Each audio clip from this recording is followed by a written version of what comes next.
मैं जब यहाँ से हम लोग गुजर रहे थे तो हमने देखा कि लोग यहाँ पर जमा हो रखे और अंदर से फ्लेम दिख रहा था।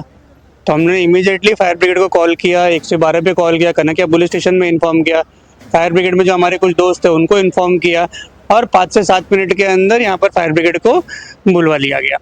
अब विषय ऐसा है कि ये जो है ये अभी रात का समय था, तो ये दुर्घटना जो थी वो इतनी भीषण होने से बच गई। अगर दिन के समय में जब यहाँ पर टाउन प्लानिंग डिपार्टमेंट के अधिकारी बैठते हैं, उसके बाजू में यहाँ पर आरबी के स्कूल है, और अगर आप दिन के टाइम पे आओगे तो यहाँ पर गाड़ियों का और पेरेंट्स का तांता लगा हुआ होता है। अगर दिन में उस समय पे अगर ये घटना होती तो कितने लोगों की जान और माल की नुकसान हो सकती थी, इसका हम लोग अंदाज़ा भी नहीं लगा सकते। मतलब ये जिस तरीके से यहाँ पर हमारे शहर के अंदर इलीगल कंस्ट्रक्शन, अब ये जो जगह है ये रिजर्वेशन की जगह है। यहाँ पर रिजर्वेशन के ऊपर एक प्राइवेट यहाँ पर एक कैरेज बना हुआ है, उसके बाजू में यहाँ पर स्टूडेंट्स के लिए एक सेंटर बना के रखा हुआ है, यहाँ पर फर्नीचर का शॉप है, यहाँ पर उसके प्लाईवुड का सेंटर है।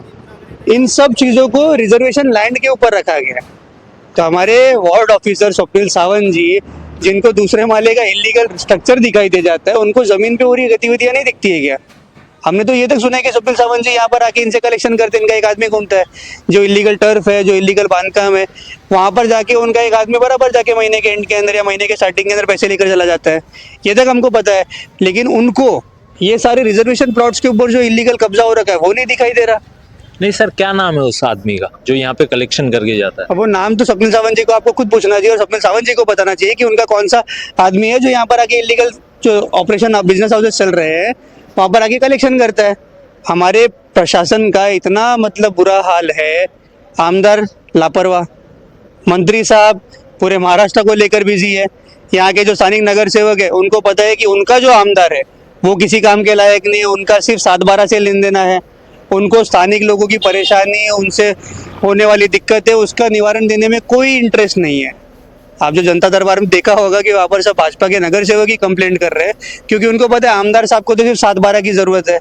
आमदार साहब को लोगों से कोई मतलब नहीं, उन्होंने इतना इन्वेस्टमेंट करके जब पार्टी से टिकट लिया था और उसके बाद में उसका रिकवरी भी तो करना है ना, तो इसलिए उनको जनता से कोई लेना देना नहीं है। विषय किसका है? आम जनता का है। इसलिए यहाँ के जो माजी नगर सेवक है वो भी गए मंत्री जी के पास कि आप यहाँ के पालक मंत्री हो, भाई हमारे आमदार तो कुछ कर नहीं रहे, आप ही सॉल्यूशन दे दो। तो हमारी भी आमदार साहब से निवेदन है कि आमदार साहब, जिस काम के लिए आपको चुना गया है, जो एक लोक प्रतिनिधि की जिम्मेदारी है, उसको निभाइए। आप इतने लाचार नहीं है कि प्रशासन आपकी कोई भी बात ना सुने, और अगर आप इतने लाचार हो चुके हो तो आमदार रह के क्या फायदा? आमदार पद से आप राजीनामा दे दो, किसी और को मौका दे दो। आपके पार्टी में भी ईमानदार छवि वाले लोग हैं, जरूरी नहीं है कि सिर्फ आप ही को टिकट मिल सकता था, किसी और को भी मिल सकता था। तो ईमानदार छवि के लोगों को आगे आने दीजिए, उनको काम करने का मौका दीजिए।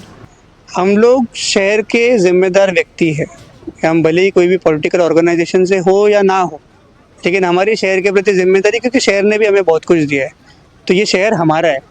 तो हम इस शहर के प्रति जागरूक नहीं रहेंगे तो हम किसी और के ऊपर उंगली नहीं उठा सकते, सबसे पहली बात। दूसरी बात ये है कि जो जनप्रतिनिधि है या थे, उनको बना दिए सेल्स एजेंट। वो बेचारे करे तो क्या करे, उनके यहाँ पर अब चुनाव होता है तो कोई सभा भी अगर उनको लगानी है तो सबसे पहले उनको वहाँ पर जाके टीम करने तो 7-12 की बात करनी पड़ती है। उसके अलावा शहर के अंदर लगता है कि कोई मुद्दा ही नहीं है। शहर के अंदर सब राम राज्य ही चल रहा है, ना खड्डे दिखाई दे रहे हैं, ना पानी के प्रॉब्लम है, ना ट्रैफिक का प्रॉब्लम है, ना पार्किंग का प्रॉब्लम है, ना कचरे का प्रॉब्लम है, किसी चीज़ का प्रॉब्लम ही नहीं है, ऐसा लग रहा है। अब ये नगर सेवकों की लाचारी है, क्योंकि उनके आमदारी अगर उनको बोलेंगे कि टीम कन्वेंस का कैंप लगाना है, जनता के मुद्दे की बात कोई नहीं कर रहा, टीम कन्वेंस का कैंप लगाया जा रहा है। अरे मुद्दों की बात के लिए एक बार तो कैंप लगा लो, एक बार तो जनता दरबार लगा लो। आपके जनता दरबार में किस चीज़ का लग रहा है कैंप? कि भाई 7-12 अगर आपका नाम नहीं चढ़ रहा है तो आप उसके लिए आ जाओ, आपका टीम कन्वेंस नहीं हो रहा है तो आप उसके लिए आ जाओ। अरे जनता की प्रॉब्लम के बारे में एक बार तो बात कर लो। पालिका प्रशासन के अंडर है, प्रशासन और सरकार आपकी है, चाहे वो भाजपा के हो चाहे वो मंत्री साहब के हो, दोनों की मिलीजुली सरकार है महाराष्ट्र राज्य के अंदर। वो उनका नियंत्रण है आयुक्त साहब के ऊपर, ये है सत्ताधारी पार्टी के आमदार। इन सब को जनता के बारे में कुछ फिक्र है या नहीं है, ये सवाल लोगों के मन में आना चाहिए। सबसे पहले तो आज बताना चाहता हूँ, 1-2 घंटे पहले 12-12:30 बजे के आसपास यहाँ पे बाजू में ये जो आप जगह देख रहे हो, ये महानगर पालिका का रिजर्वेशन प्लॉट है। पहली बात तो सबसे पहला, ये महानगर पालिका का रिजर्व प्लॉट है और यहाँ पे ऐसे अनधिकृत शेड बनाए हुए हैं। ये शेड जितने भी बने हैं, एक का भी परवानगी महानगर पालिका से कोई भी यहाँ पे एक भी जो भी दुकानधारक है उन्होंने परमिशन नहीं ली हुई है।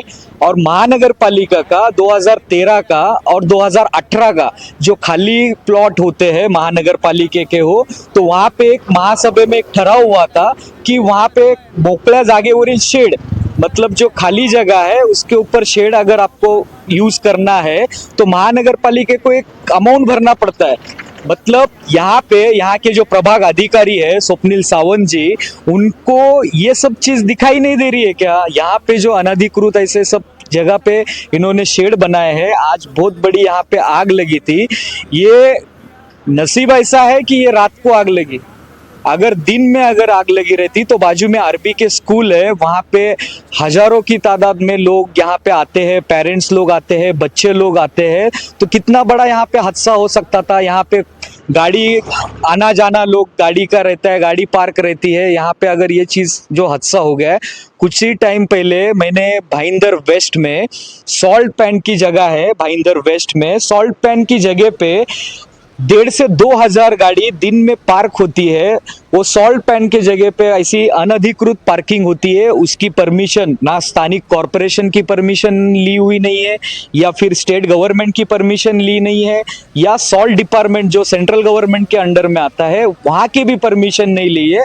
मेरे पास उसके सब पेपर है, ऑफिशियल पेपर है कि उन्होंने कोई ऐसी परमिशन दी नहीं है। तो यहाँ पे जो वहाँ पे ऐसा अनधिकृत धंधा करने वाले लोग स्थानिक भारतीय जनता पार्टी के कॉरपोरेटर भी है क्या, ये हमारा सवाल है। प्रशासन ने तुरंत ऐसी एक्शन लेनी चाहिए। जो आज ऐसा हादसा यहाँ पे हुआ है, अगर वहाँ पे जो हजारों तादाद में जो बाइक खड़ी रहती है ऐसी अनधिकृत पार्किंग में, वो गाड़ी में ज्वलनशील पदार्थ ऐसा पेट्रोल रहता है, अगर बाय चांस वहाँ पे चरसी गर्दुल्ले ने अगर कोई वहाँ पे अगर सिगरेट फेंका या कुछ वहाँ पे ऐसी आग लग गई, अगर पूरा वहाँ पे अगर ऐसा पूरी गाड़ी जलती है, आस पास में ही 10 मीटर के अंतर पे ही भाईंदर का मुख्य रेलवे स्टेशन है। वहाँ पे हजारों तादाद में लोग ट्रेन पकड़ के मुंबई के जाने वाले, ऑफिस में जाने वाले लोग रहते हैं, वहाँ पे बहुत सारी भीड़ रहती है। अगर ऐसी आज जो दुर्घटना जो यहाँ पे आज आग लगी, अगर कल जाके वहाँ पे अगर लगती है तो उसका जिम्मेदार कौन? मैंने वहाँ के स्थानिक पुलिस स्टेशन में भी यहाँ पे पत्र दिया था कि वो जो अनधिकृत पार्किंग है वो आप खाली कराओ।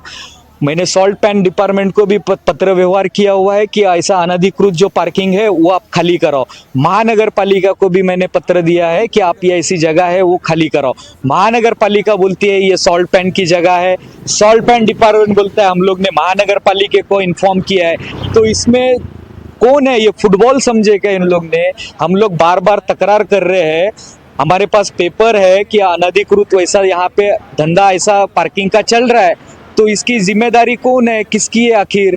जनता को आप जनता की जो जान है आप जोखिम में क्यों डाल रहे हो? अगर वहाँ पे ऐसी कोई आज जैसी आग लगी है वहाँ पे अगर लगती है तो उसका जिम्मेदार कौन?